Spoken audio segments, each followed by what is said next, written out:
ஏலியன்கள் பற்றிய ஆய்வை அமெரிக்க விமானப்படை அதிகாரப்பூர்வமாக நிறுத்திய தினம் இன்று. அது என்ன ஏலியன்கள் பற்றிய ஆராய்ச்சின்னு தெரிஞ்சுக்கிறதுக்கு முன்னாடி பிக் பேங் போகனை ஃபாலோ பண்ணிக்கலன்னா ஃபாலோ பண்ணிக்கோங்க. அமெரிக்காவில் ஏகப்பட்ட யூஎஃப்ஓ சைட்டிங்ஸ் பற்றிய தகவல்கள் வந்துகிட்டே இருந்துச்சு. வேற்றுக்கிரகவாசிகள் ஒருவேளை அமெரிக்காவை தாக்கிடுவாங்களோ அப்படிங்கிற பயத்தில் அமெரிக்க விமானப்படை அதற்கான ஆய்வுல இறங்கினாங்க. இதுக்காக தொடங்கப்பட்டது தான் ப்ராஜெக்ட் ப்ளூ புக். 1952 மார்ச் மாதம் இந்த ப்ராஜெக்ட் தொடங்கப்பட்டுச்சு. அமெரிக்கா முழுக்க எங்கெங்கெல்லாம் பறக்கும் தட்டுகள் பார்க்கப்பட்டதா, ஏலியன்கள் பார்க்கப்பட்டதா தகவல் கிடைச்சதோ அங்கெல்லாம் போய் அமெரிக்க விமானப்படை ஆய்வுகளை நடத்துச்சு. 17 வருடம் நடந்த இந்த ஆய்வுல 12,618 யூஎஃப்ஓ சைட்டிங்ஸை பதிவு பண்ணியிருந்தாங்க விமானப்படை.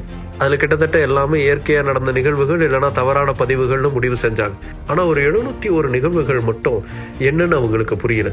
ஒருவேளை அது உண்மையில வேற்றுக்கிரக வாசிகளுடைய பறக்கும் தட்டா இருக்குமோ அப்படின்னு தீவிரமா ஆராய்ச்சி பண்ணாங்க. இறுதியில வேற்றுக்கிரக வாசிகள்னு ஒருத்தங்க இருக்கிறதுக்கு வாய்ப்பு இல்லை.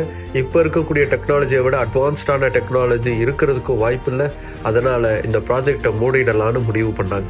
அந்த முடிவின்படி 1969 டிசம்பர் மாதம் 17 நாள் வேற்றுக்கிரக வாசிகள் பற்றிய ஆராய்ச்சியில் இருந்த ப்ராஜெக்ட் ப்ளூ புக் அதிகாரப்பூர்வமாக அமெரிக்க விமானப்படையால் நிறைவு செய்யப்பட்டது.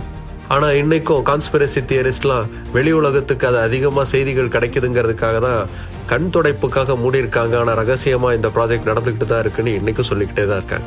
நீங்க என்ன நினைக்கிறீங்க? கீழே கமெண்ட் பண்ணுங்க.